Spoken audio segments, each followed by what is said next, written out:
Movie rights holders are now beginning to target people who illegally stream content online.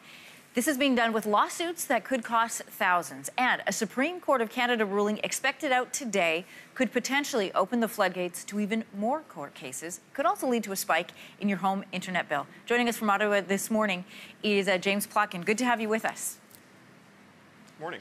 Good morning. All right, at least 17 of these copyright infringement lawsuits have already been filed. They name more than 1,000 Canadians.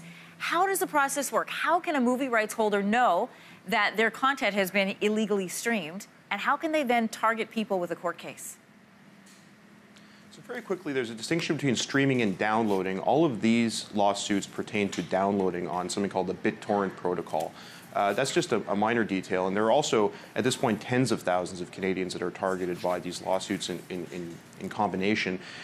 To kind of unpack how the scenario works, the movie studio in question will enter into a relationship with a third-party internet surveillance company, and the two of them will compile the IP addresses of Canadian internet subscribers who have been identified as having been involved in uploading and downloading the work in question.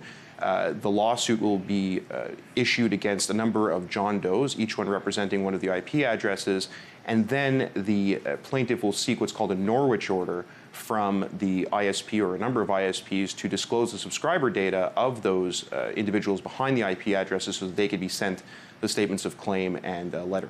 So basically, if you thought you were doing this anonymously and getting away with downloading free movies, that may not be the case.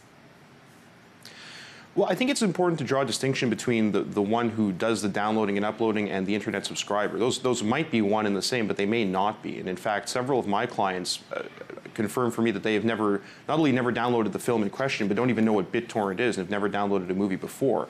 They're being targeted on the basis of them being the subscriber to the internet account, which, as we can discuss if you like, is kind of on some rather shaky legal footing, in my view. I want to focus first on this court ruling that's expected today. This is between Rogers Communications and Voltage Pictures.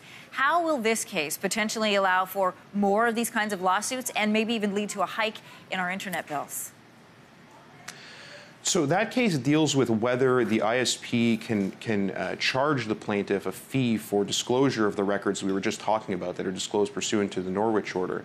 And the Federal Court of Appeal held, for various reasons that will probably bore your audience back to sleep, they cannot.